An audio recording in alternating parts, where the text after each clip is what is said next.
Hello everyone, welcome to my channel tasty and fast recipes, जहां आपको मिलेगी easy and tasty recipes बिना कोई टेस्ट से समझौता किए। और अगर आपने अभी तक tasty and fast recipes channel को सब्सक्राइब नहीं किया है तो कर लीजिए और सब्सक्राइब बटन के पास बेल आइकन दे रखा है, उसे भी आप दबा दीजिए, जिससे आपको मेरी रेसिपीज़ का नोटिफिकेशन तुरंत मिल जाएगा। दिवाली स्पेशल मोहन थाल की रेसिपी आज मैं आपके लिए लेकर आई हूँ।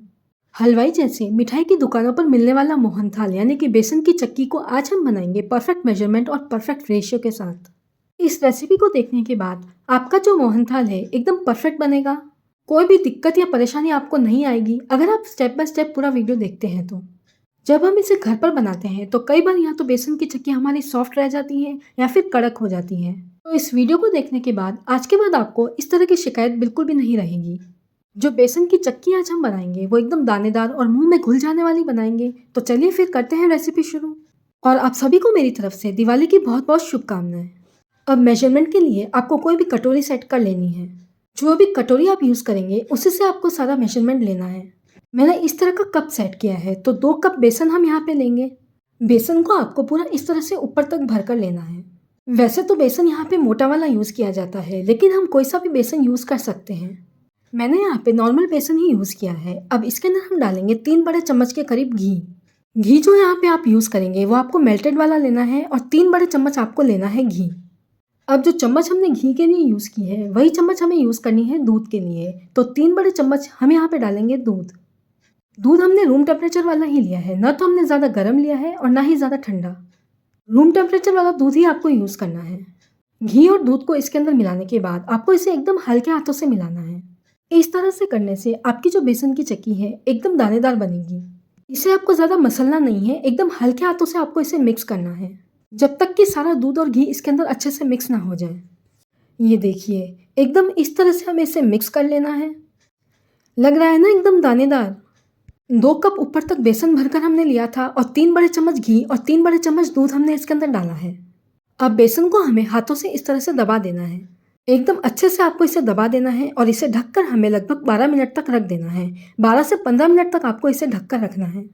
इस तरह से ढककर आप रखेंगे तो एकदम दानेदार आपका मोहन थाल बनेगा। अब इसे रखे हुए हमें 15 मिनट हो गए हैं। ढक्कन को मैंने रिमूव कर दिया है। ये देखिए, अब इस मिक्सचर को हमें मिक्सर जार में डालना है।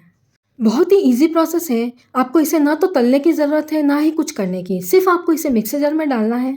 अब इस मिक्सचर को हम थोड़ा थोड़ा कर मिक्सर जार में डालेंगे और मिक्सर जार में डालने के बाद इसे हमें ढककर पल्स मोड में पीसना है। इसे हमें सिर्फ 3 बार पल्स मोड में चलाना है, उससे ज़्यादा आपको बिल्कुल भी नहीं चलाना है। मिक्सर ग्राइंडर में हमने इसे पल्स मोड में पीस लिया है। ये देखिए, इस तरह से हमें इसे ग्राइंड कर लेना है। एकदम दानेदार टेक्सचर आपका इसका आएगा। इसे आपको छानने की भी बिल्कुल भी ज़रूरत नहीं है।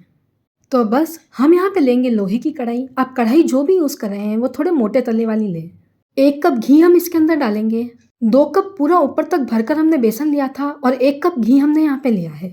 अब जो घी हमने यहाँ पे यूज़ किया है वो मेल्टेड वाला लिया है, इसलिए 1 कप से हल्का सा कम इसे हमें खाली रखना है।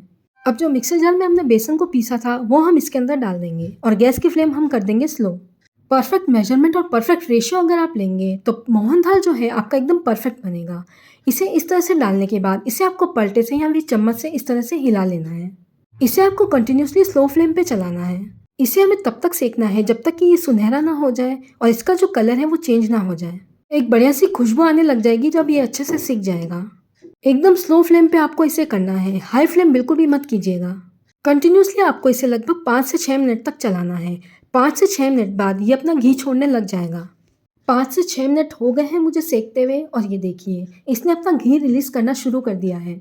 जब ये घी रिलीज करना शुरू कर देगा एकदम हल्का सा और फ्लफी हो जाएगा इसका टेक्सचर। तो इसे आपको लगभग 1 मिनट तक और पकाना है। कंटिन्यूसली इसे आपको स्लो फ्लेम पे रखना है। फ्लेम को हाई यहाँ पे बिल्कुल भी मत कीजिएगा। और 6 से 7 मिनट इसको हो गए हैं हमें चलाते हुए और इसका जो कलर है देखिए एकदम चेंज हो गया है। बस इस स्टेज पर हम यहाँ पे डालेंगे दूध। दूध को यहाँ पे डालने से इसका जो टेक्सचर है एकदम दानेदार बनेगा। 1 कप दूध हम इसके अंदर डालेंगे, लेकिन दूध को हमें धीरे धीरे कर डालना है। और ये देखिए, दूध को डालने के बाद इस तरह से बबल्स उठने लगेंगे। जब आप इसे मिक्स करेंगे तो थोड़ी देर बाद बबल्स इसके अंदर ख़त्म हो जाएंगे और इस तरह से इसका जो टेक्सचर है वो एकदम दानेदार हो जाएगा। अब फिर से हम हल्का सा इसके अंदर दूध ऐड करेंगे और इसे हमें मिक्स कर लेना है। थोड़ा थोड़ा कर हम दूध ऐड करेंगे और इसे मिक्स करते जाएंगे। पूरा 1 कप दूध हम इसके अंदर डालेंगे।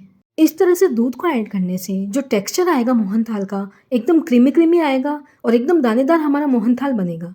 आप इसे मोहनथाल या बेसन की चक्की कुछ भी कह सकते हैं। तो पूरा 1 कप दूध मैंने यहाँ पे ऐड कर दिया है और इसे हमें इस तरह से मिक्स कर लेना है। दूध को ऐड करने के बाद इसे हमें लगभग 1 से 1.5 मिनट तक और चलाना है। शुरुआत से लेकर अंत तक हमने इसे लगभग 7 से 8 मिनट तक सेका है और ये देखिए एकदम क्रीमी और दानेदार टेक्सचर इसका आ गया है। अब इस स्टेज पर हमें कर देनी है गैस की फ्लेम को बंद और बंद करने के बाद इसे हमें थोड़ी देर और हिलाना है क्योंकि हमारी जो कढ़ाई है वो अभी गर्म है। बस इस तरह से हिलाने के बाद अब इसे हमें साइड में रख देना है। अब चक्की यानी कि मोहनथाल को जमाने के लिए हम इस तरह की थाली यूज़ करेंगे। आपके पास जो भी थाली, बर्तन या इस तरह की कोई प्लेट है तो आप यूज़ कर सकते हैं। इसे हम करेंगे घी से ग्रीस। अच्छे से हमें इसे घी से ग्रीस कर लेना है। इस तरह से घी से ग्रीस करने के बाद अब इसके ऊपर हम लगाएंगे बटर पेपर। अगर आपके पास इस तरह का बटर पेपर घर पर नहीं है तो आप बिना बटर पेपर लगाए भी चक्की को जमा सकते हैं। बटर पेपर को इस तरह से सेट करने के बाद अब इसे भी हमें घी से हल्का सा ग्रीस कर लेना है। तो इस तरह से हमें इसे प्रिपेयर कर लेना है। अब हम चाशनी बनाने के लिए चलते हैं। तो चाशनी बनाने के लिए हम चढ़ाएंगे गैस पर पैन। उसमें हम डालेंगे 1/4 कप चीनी, यानी कि 1 कप चीनी प्लस 1/4 कप चीनी हमने यहाँ पे ऐड की है। अब इसी के साथ 1 कप पानी हम इसके अंदर डालेंगे। 1/4 कप चीनी हमने ली है और 1 कप पानी हमने लिया है। इसे हमें एक बार पलटे से इस तरह से मिक्स कर लेना है।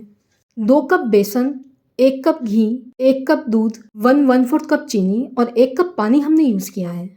और इसी के साथ हमने यूज़ किया था 3 बड़े चम्मच घी और 3 बड़े चम्मच दूध। अब इसके अंदर हम ऐड करेंगे 7 से 8 केसर के धागे, इलायची पाउडर 1/4 चम्मच के करीब इसके अंदर हम ऐड करेंगे और हल्का सा ऑरेंज फूड कलर हम इसके अंदर डालेंगे, जिससे हमारी जो चक्की का कलर है एकदम बाजार जैसा आएगा। जो ऑरेंज फूड कलर हम डाल रहे हैं एकदम आपको चुटकी भर डालना है। इसे हमें मिक्स कर लेना है। अब चाशनी को हमें तब तक पकाना है जब तक कि इसके अंदर एक तार ना बन जाए। जब आपकी चीनी पूरी तरह से घुल जाए तब गैस की फ्लेम आपको स्लो कर देनी है और इसे आपको एक तार होने तक पकाना है। अब चाशनी को हम चेक कर लेंगे और चाशनी को हमें हाथों में लेकर इस तरह से चेक कर लेना है। ये देखिए, अगर इस तरह से आपका तार बनने लगे, ये देखिए एक तार हमारा बनने लग गया है। अब इस स्टेज पर हमें गैस की फ्लेम को कर देना है बंद। अब जो बेसन हमने सेक के रखा है साइड में, उसमें हमें गर्मा गर्म चाशनी को डालना है। चाशनी इसके अंदर आपको एकदम गर्मा गर्म डालनी है।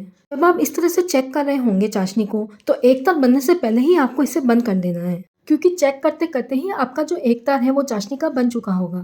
चाशनी आपको एक साथ इसके अंदर नहीं डालनी है, धीरे धीरे कर कर हम इसे डालेंगे। थोड़ा थोड़ा कर कर हम चाशनी को इसके अंदर डालेंगे और इसे हम इस तरह से मिक्स करते रहेंगे। अब जो चाशनी हमारी बची है उसे हम पूरा इसके अंदर डाल देंगे। पूरी की पूरी चाशनी हमें डाल देनी है, बिल्कुल भी बचानी नहीं है। अब इस तरह से चाशनी को डालने के बाद इसे हमें इस तरह से मिक्स कर लेना है और मिक्स करने के बाद इसे हमें गैस पर चढ़ाकर लगभग 1 मिनट तक और कुक करना है, ताकि जो इसका टेक्सचर है वो जमने लायक हो जाए। चाशनी को हमने अच्छे से मिक्स कर लिया है। अब इसे हम रखेंगे गैस पर और 1 मिनट तक हमने इसे इस तरह से कंटिन्यूसली चलाकर कुक कर लेना है। आधा से 1 मिनट तक, जब तक कि ये कढ़ाई ना छोड़ने लगे, इसे हमें तब तक कुक करना है। और इसकी जो कंसिस्टेंसी है उसे हमें हलवे से थोड़ा सा ज़्यादा पकाना है। ये देखिए एकदम दानेदार टेक्सचर इसका आ गया है। अब तुरंत ही हमें इसे मोल्ड में ट्रांसफ़र कर देना है, जिसमें हमने घी लगा कर रखा है। मैंने घर पर जो थाली होती है वही यूज़ की है, आप चाहे तो कोई मोल्ड भी यूज़ कर सकते हैं। इसे हमें गर्मा गर्म ही इसके अंदर ट्रांसफ़र करना है। इस तरह से ट्रांसफ़र करने के बाद इसे हमें पलटे से इस तरह से कर लेना है। ये देखिए इसकी जो मोटाई है आपको बिल्कुल इसी तरह से रखनी है, ज़्यादा पतला आप बिल्कुल भी मत कीजिएगा। एकदम इस तरह से आपको इसे जमा लेना है। ज़्यादा पतला आप अगर करेंगे तो वो दिखने में बिल्कुल भी अच्छी नहीं लगेगी बेसन की चक्की। इस तरह से सेट करने के बाद अब इसके ऊपर हम लगाएंगे वरक। आप चाहे तो बिना वरक लगाए भी इसे खा सकते हैं, बस दिखने में थोड़ी सुंदर लगे इसके लिए हम इसके ऊपर चांदी का वरक लगा रहे हैं। इस तरह से आपको इसे वरक से डेकोरेट कर देना है। इस तरह से गर्मा गर्म सेट करने के तुरंत बाद ही आपको इसके ऊपर वरक लगा देनी है, ताकि ये अच्छे से चिपक जाए। ये देखिए इस तरह से हमने इसके ऊपर वरक लगा दी है। अब इसे हमें रख देना है 3 से 4 घंटे के लिए। उसके बाद हम इसे कट करेंगे। आप चाहें तो 2 घंटे में भी इसे कट कर सकते हैं, अगर आप इसे फ्रिज में सेट होने के लिए रख देते हैं तो। मैं इसे बाहर ही रख रही हूँ, इससे 3 से 4 घंटे इसे लगभग लग जाएंगे। और ये देखिए 3 से 4 घंटे बाद ये अच्छे से सेट हो गया है। इसे मैंने फ्रिज में नहीं रखा था, बाहर ही रखा है। जब तक ये अच्छे से सेट ना हो जाए उससे पहले आपको इसे बिल्कुल भी कट नहीं करना है, नहीं तो शेप बिल्कुल भी आपका अच्छा नहीं आएगा। और जो मोटाई हमने इसकी रखी है बिल्कुल परफेक्ट है। इसे हमने मोल्ड से बाहर निकालकर इस तरह से प्लेटफॉर्म पे रख दिया है। मोल्ड के अंदर ही जब हम इसे कट करेंगे तो अच्छे से शेप नहीं आ पाएगा। अब इसके दोनों किनारों को हमें इस तरह से कट कर लेना है। मैं स्केल का यूज़ कर रही हूँ, आप चाहे तो चाकू का यूज़ भी कर सकते हैं इसे कट करने के लिए। इसके दोनों किनारों को हमें इस तरह से रिमूव कर देना है, ताकि हम जब इसे काटें तो अच्छे से हमारी चक्की का शेप आए। अब इसे हमें इस तरह से कट कर लेना है। छोटी बड़ी जिस भी साइज की आपको चक्की चाहिए उस हिसाब से आप इसके अंदर कट लगा लीजिए। आप चाहे तो स्केल का मेजरमेंट भी ले सकते हैं इसे कट करने के लिए। और इस तरह से हमें इसके ऊपर कट लगा देना है। लग रही ना कितनी सुंदर। अब इसके ऊपर हम लगाएंगे केसर की टिक्की। 10 से 15 केसर के धागों को हल्का सा गर्म पानी करके मैंने भिगो दिया था। उसके बाद हमें इस तरह से इसके अंदर केसर की टिक्की लगा देनी है। केसर की टिक्की लगाना पूरी तरह से ऑप्शनल है। मार्केट में आपने हलवाई वगैरह को देखा होगा, इस तरह से वो केसर की टिक्की इसके ऊपर लगाते हैं। अब केसर की टिक्की हमने इस तरह से लगा दी है। अब इसके ऊपर हम लगाएंगे पिस्ता कतरन। मैं इसकी गार्निशिंग पिस्ता कतरन से कर रही हूँ। आप चाहे तो काजू बादाम जो भी उसकी टुकड़ी होती है उससे भी इसकी गार्निशिंग कर सकते हैं। चांदी का वर्क, केसर की टिक्की और पिस्ता कतरन डालना पूरी तरह से ऑप्शनल है। चक्की को आप बिना गार्निशिंग के भी खाएंगे तो बड़ी टेस्टी लगेगी खाने में।